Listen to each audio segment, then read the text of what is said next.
Hello, and welcome to the next episode of Uncanny Oddities. This time, we're going with seasons. So, I don't really know which season it was, so I just picked season 3 because that sounded like fun. So, this is season 3, episode 1. The total episode is episode 62. I put that in parentheses.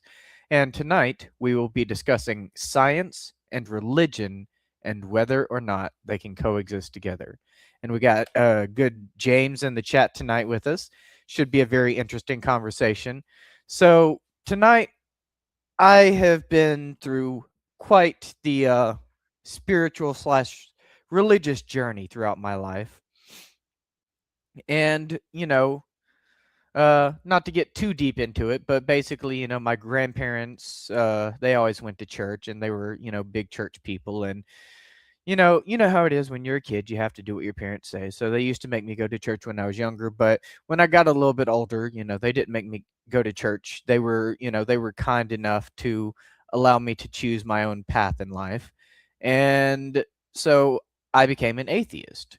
And I didn't really believe in religion for a very long time, and I just cared about science. And, part of that was because some religious people at the time had been very cruel to me because I came out and said I was atheist. And at the time, I thought I was just, announcing my beliefs to my friends at the time on social media. But of course, social media being social media, regardless of any personal beliefs of anyone involved at the time, just the way that social media works, a lot of people were, let's just say, not very nice to me. And they essentially, long story short, a lot of people told me I was going to go burn in hell. And, I lost a lot of friends.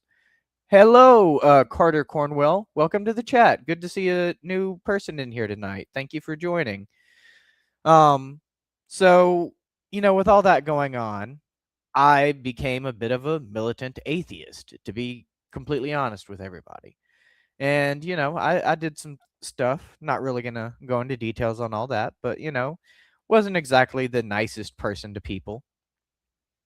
And a few years ago, I met some. James says religious people are cruel, but Jesus wasn't. I like that. That's a good way of putting it. So a few years ago, I started making some more, religious friends that were actually kind to me and treated me with respect, despite me being an atheist. They didn't just tell me I was going to burn in hell. They were kind to me and they treated me with respect. Like Rob, the host, one of the other hosts, the one who started all this, and James in here in the chat over here. So I've started to appreciate, that they were kind to me and they didn't treat me with the same disrespect that many other religious people had, done with me in the past. So I chose to take their beliefs a little more seriously. And over the last year or so, I have started looking into religion and studying it a little bit more, and, with an open mind, without the intent of mocking it so much, And so what ended up happening is I started looking into religion, and over time, I discovered if you go deep enough into religion, it leads you to science. And if you study science for long enough, it can lead you back to religion. See, a lot of people act like religion and science are enemies, and in many ways they are. But I believe through deep studying and resonance through both religion and science, I believe they can actually intermingle and find a good way to coexist. And it was put very succinctly in a book in something I was listening to on Spotify earlier. I can't remember what it was right now, but someone said that um in religion, there's one thing religion can do that science can never hold a candle to, and that is the deep spiritual faith of belief.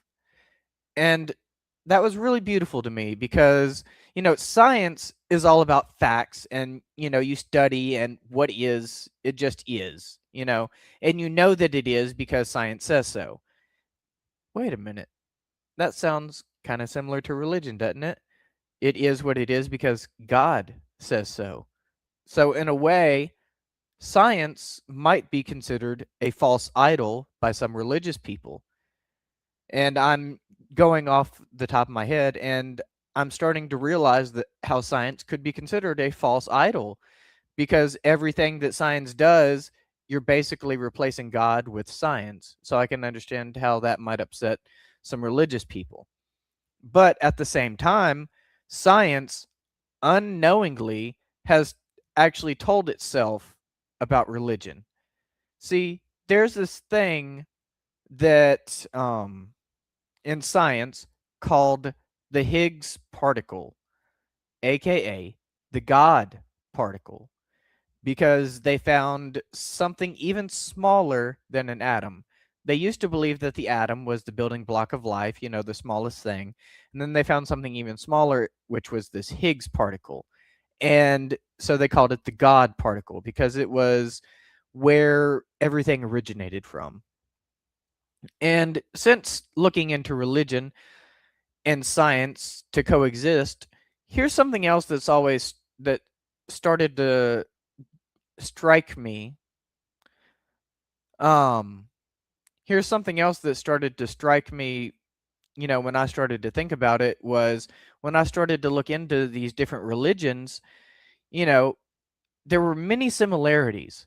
Whether you say God, Allah, Jeshua, Yahweh, all these different names, they all seem to speak of the same archetype, the same character within all these different stories.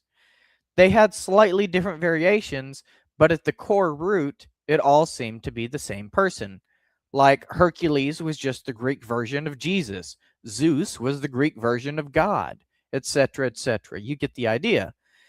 And here's what really struck me was, if you're talking about, this same creature, this same entity, whether you call it God, Zeus, Allah, or whatever else you decide to call it in your particular religion, they all shared similar stories of the same thing happening, like the flood. Like, for example, in Christian, you know, I don't want to say mythology, but in the Bible, it talks about um, Noah and him building his ark. But this flood that it speaks of, they have this flood in many different religions and many different cultures across the world. And if it was truly just a story and didn't actually happen, then my question is, how did they all get the exact same story just with different names? But how did they all get the same skeletons of the same story, unless there was a little bit of truth to it somewhere and some of this stuff actually happened? So, and we have samples, like we have core samples of the earth that prove the flood really did happen. So that's science and religion coexisting together. And then you've got zero, the number zero. I was watching an episode of Young Sheldon, and Billy Sparks was being tutored by Young Sheldon, and he said zero isn't real. Zero is not a real thing, and it does not exist. And at first, Sheldon tried to argue with him, and he said that, of course zero is real. It's a number. It represents nothing. Wait a minute. And then he had the epiphany. And he went to college and he discussed it with his college professors. And he's like, hey, we have a problem. Zero may not exist. And so they did all these, like silly calculations and stuff. They did like a little montage where they did all these silly calculations. And then they came to the conclusion that zero really did not exist. It's a symbol. Zero is a symbol, and symbols are important. So what it was is they came to this whole conclusion, and I thought about it, and zero is just another name for God. And in the episode, they formed like this little religion around zero. And I actually took it even further than they did. And I started thinking about it. Zero was here before everything else. Zero will be here after everything else is gone. All numbers originate from zero. You can't have any positive or negative numbers without first having zero, which is absolute. Zero is all powerful. Zero creates all the other numbers.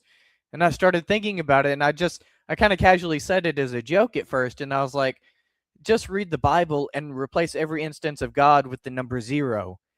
It'll still make sense. And it really, like, I started to think about it, and I felt like it did make sense to me. And I'm not trying to offend anyone. It was just this little silly joke that I thought about, And it came back to me once again. Everything, be it science, math, or religion, it all leads back to the same central idea. Yes, James, I am Alpha and Omega, the beginning and the end. God. And it's very interesting to me, and I've come to some of my own beliefs more recently since studying all these different religions. I found that a lot of these religions kind of intermingle and connect with each other. Like, they might disagree here and there, but a lot of the skeleton, a lot of the framework is very similar.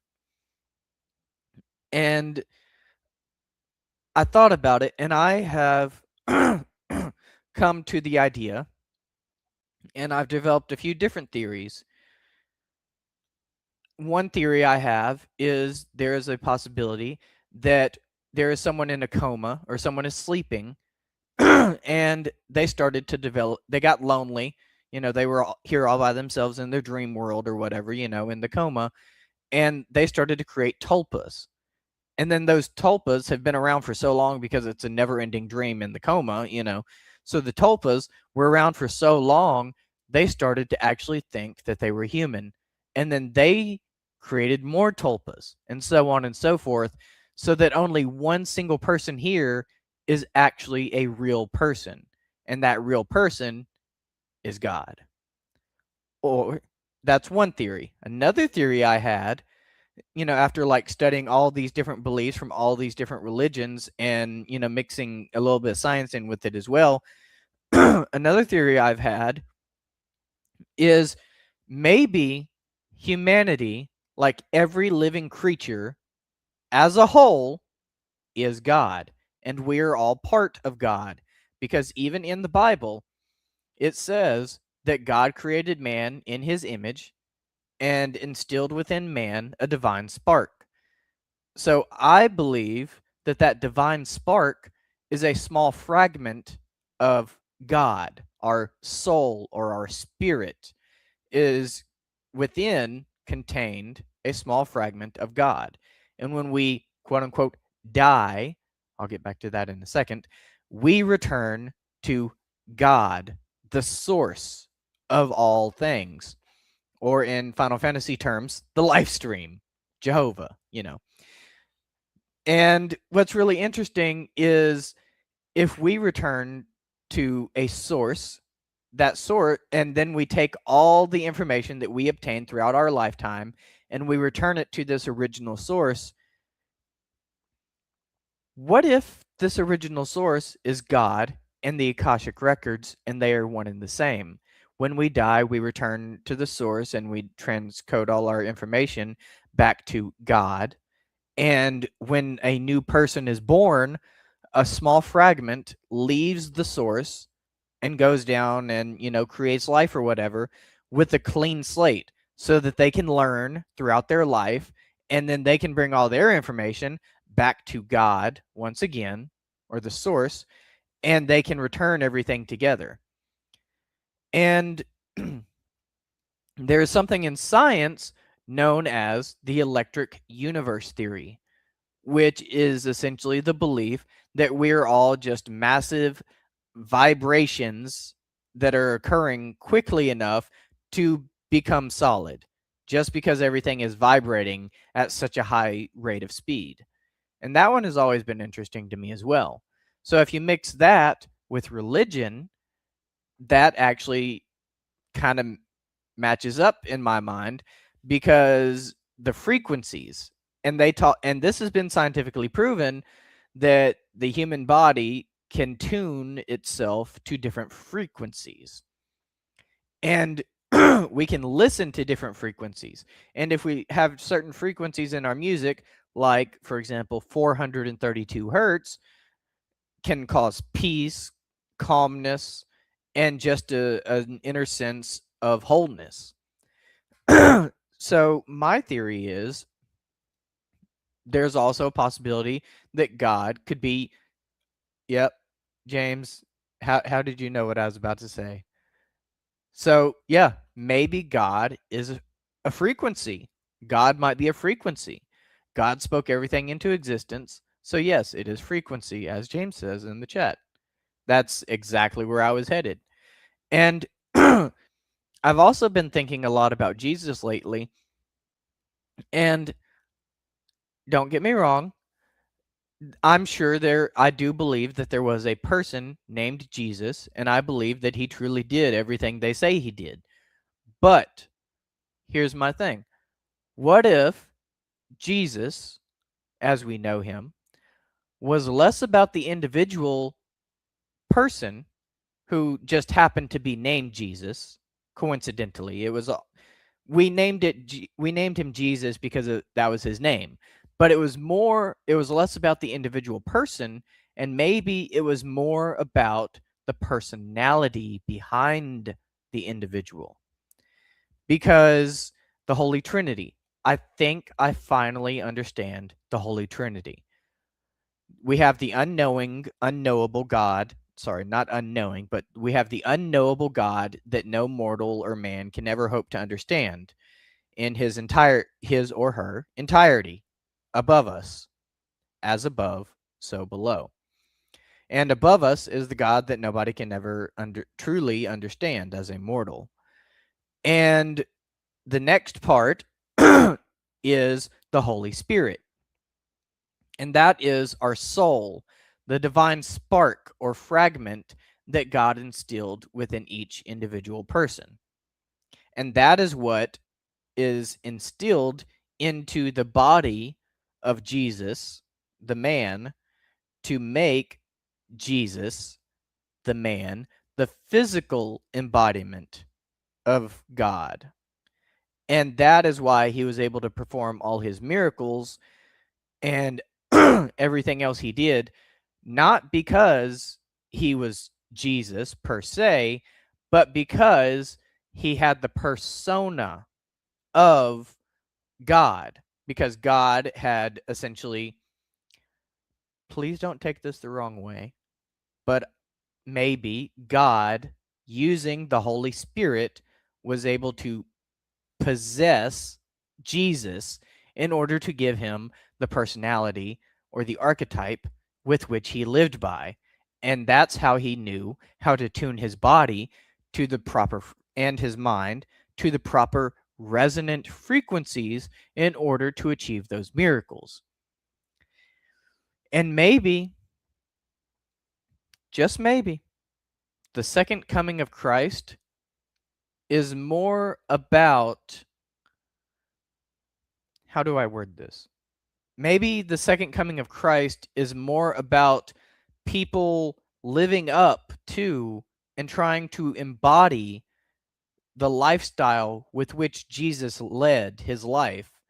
Maybe it's more important that living human beings that are alive right here today try to embody the spirit of Jesus, and that's what it was all truly about. James says, soul and Holy Spirit are two different things. You get the Holy Spirit when you believe in Jesus. So, are you saying that soul is before you believe in Jesus, just like a normal person, and then Holy Spirit is like an upgraded version once you believe in Jesus? Is that Am I understanding that interpretation correctly?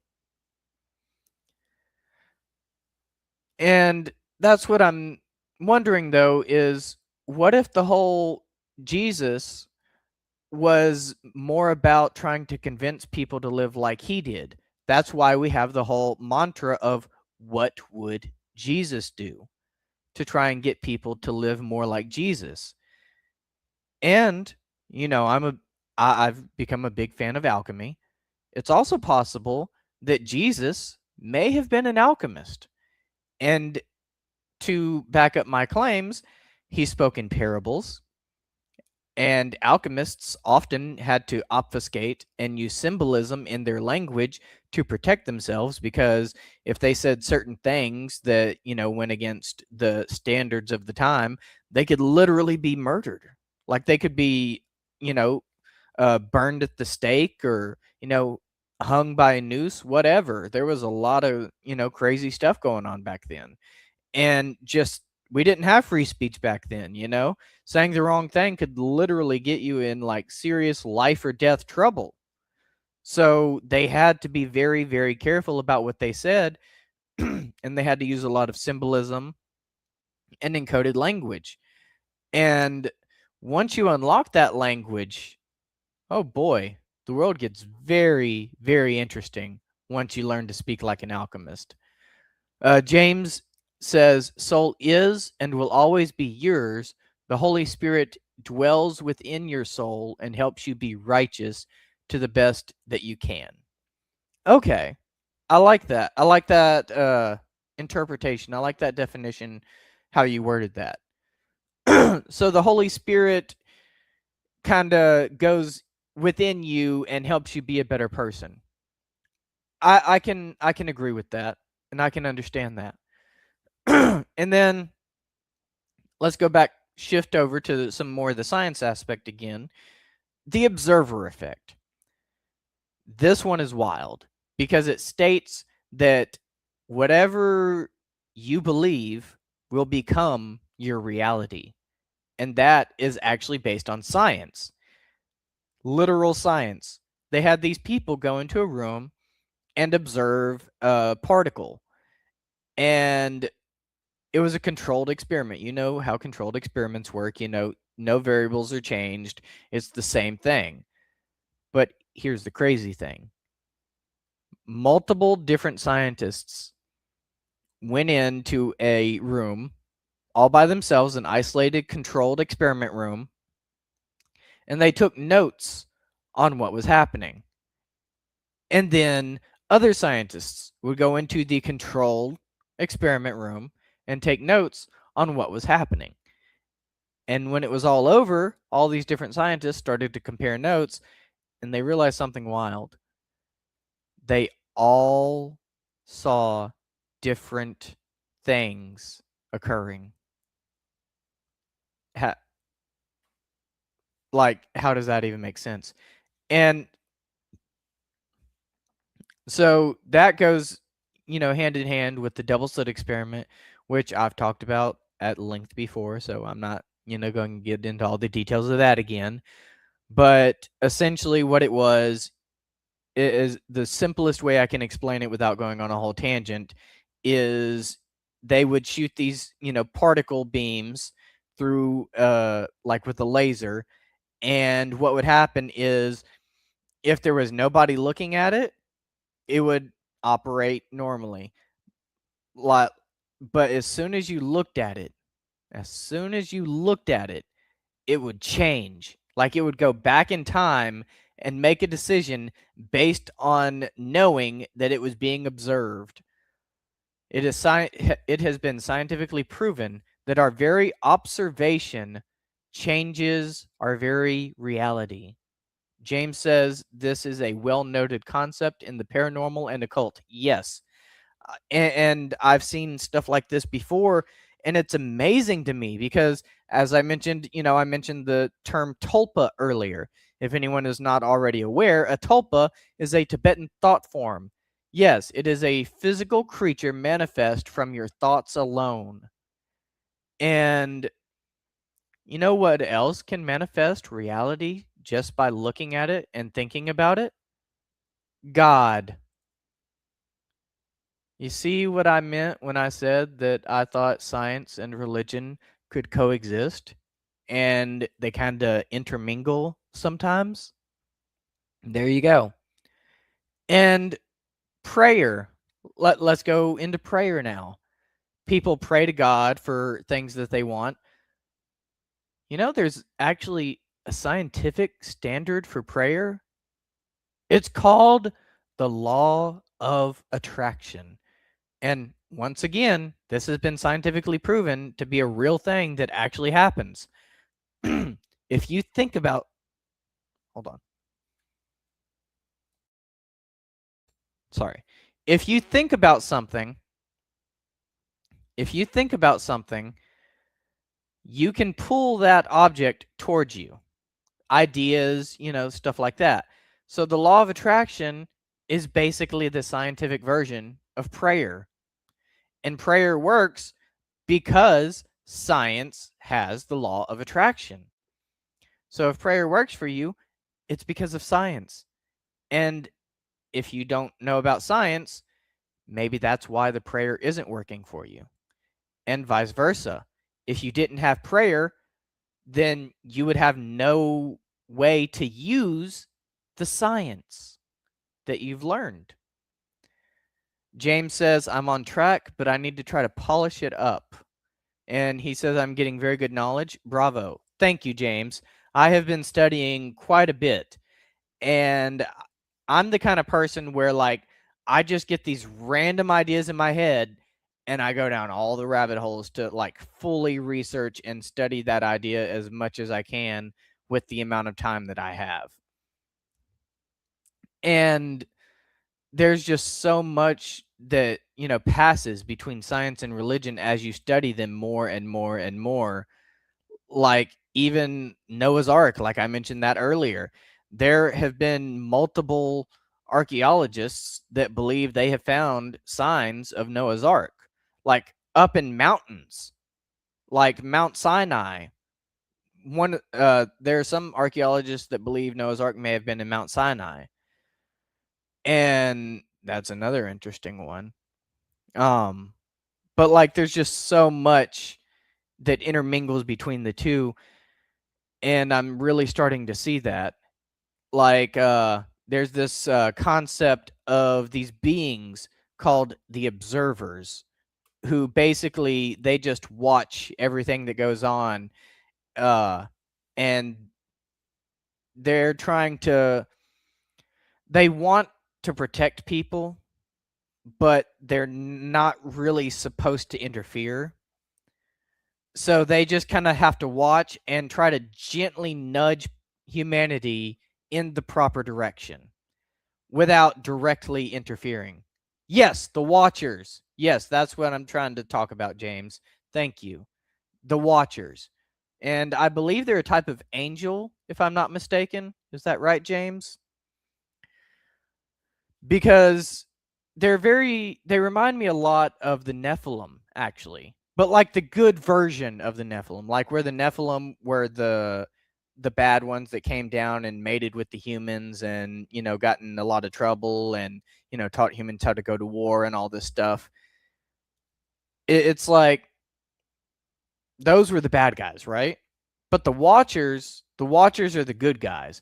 They're the ones that want to guide humanity on the right path without directly interfering. And the way the Watchers work is, I believe sometimes the Watchers, James says the Watchers were the fallen angels. Okay. And I believe sometimes the Watchers will try to interact with humanity in certain ways and try to speak with them and communicate with them, whether it be through dreams, um, you know, different forms of communication. I, I'm really trying to word this in an appropriate way, but not to say that there aren't others, different Watchers, James says. Okay. Um people that are schizophrenic or have dissociative identity disorder.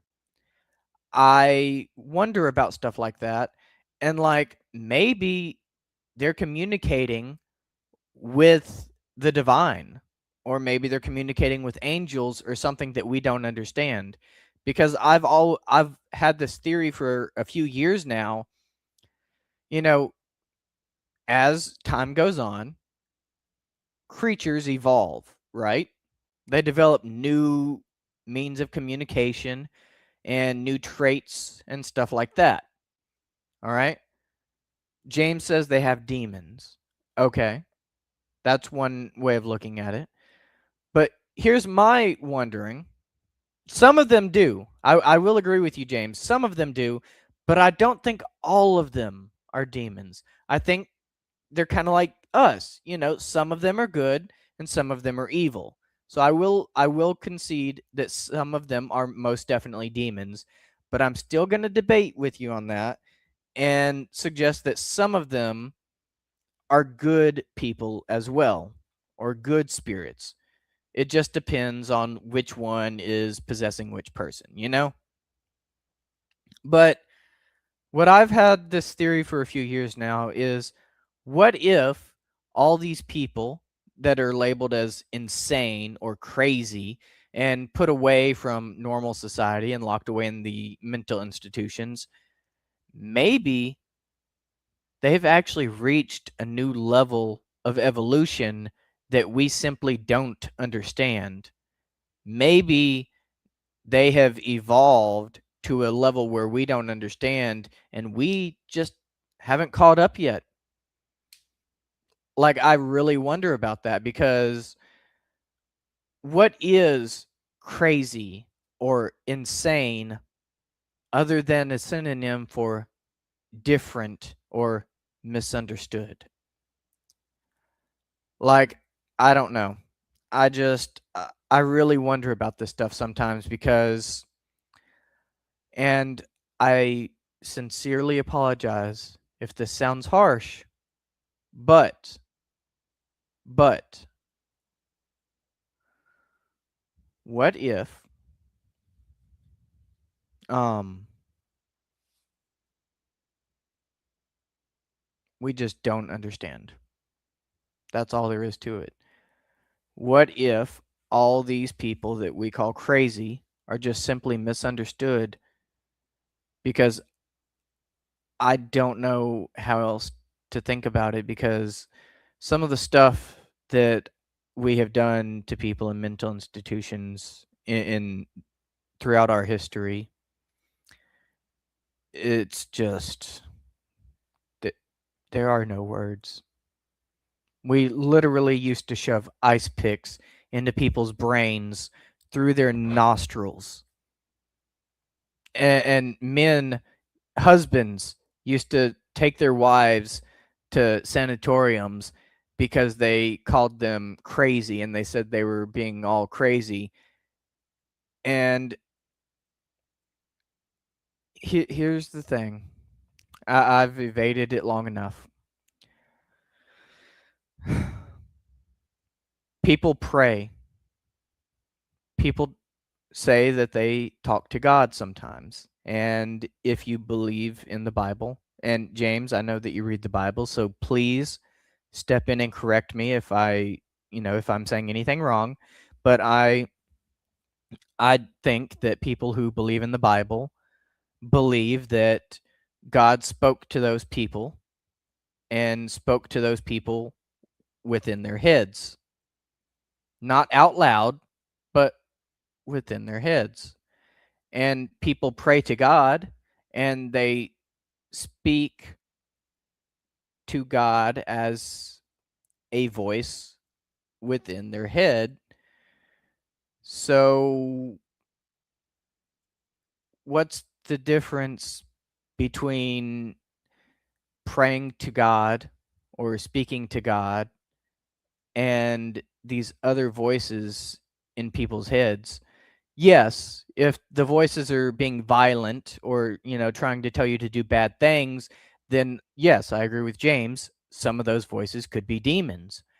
But What if the voices in your head are telling you to be kind, help people, and, you know, be generous, give when you can, care for the needy? What if the voices are telling you to do good things? Who's to say that that wouldn't be the voice of God, Jesus, or an angel?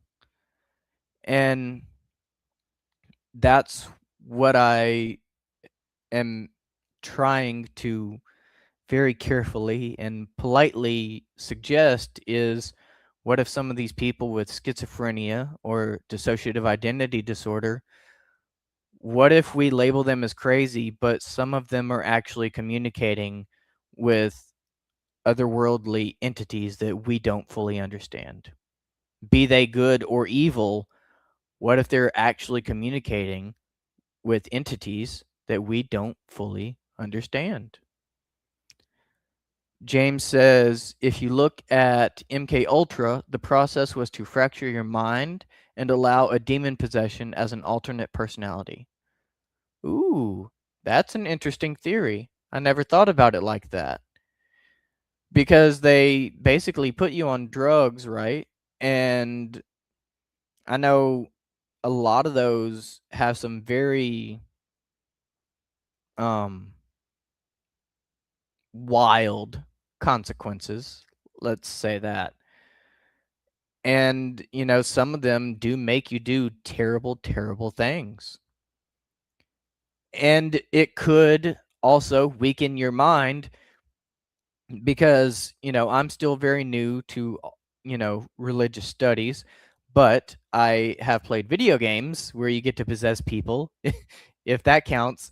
And in the video games that I've played where you have a possession system of sorts, it usually worked as you had to scare the people and that whatever you wanted to possess, be it a people, animal, whatever, you had to scare them, and once they were scared, it would weaken their mind to make possession easier. And James says you have to alter the conscience to allow for the contact. Okay. Yeah, that's kind of like what I've been taught in the TV show Supernatural. That's one of hands down, not one of, it is my favorite TV show of all time. And they had a lot of stuff about demons, angels, and monsters, vampires, werewolves, and everything in between. So they had a lot of stuff, and they had really, really accurate lore. Like even the stuff about vampires and werewolves, they were very, very particular about their lore. Okay?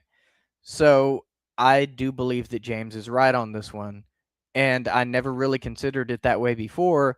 But if it fractured your mind in the ways that they say it did, like, making you so, like, your mind just all over the place, like melting and stuff, that could make it easy for a demon to possess you.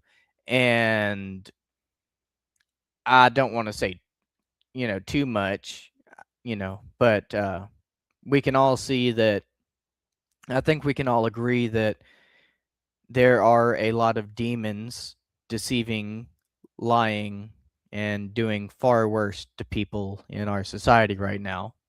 And I'll just leave it at that. So, these are some of the ways that I believe science and religion can coexist. And James, would you like to say anything else before we leave tonight? I give you the floor if you have any closing statements with us. You've always been a good supporter, and I really appreciate having you around, James. Thank you for always coming through and hanging out with me. All right, so that's all I've got for tonight, and I will see everyone next time. Thank you again, James, and we will be back next week on Thursday for our regular episode. Our new season will be back. James says, the spirit of lawness is running rampant today. Yes, I completely agree. Thank you, James. We will see you all next time.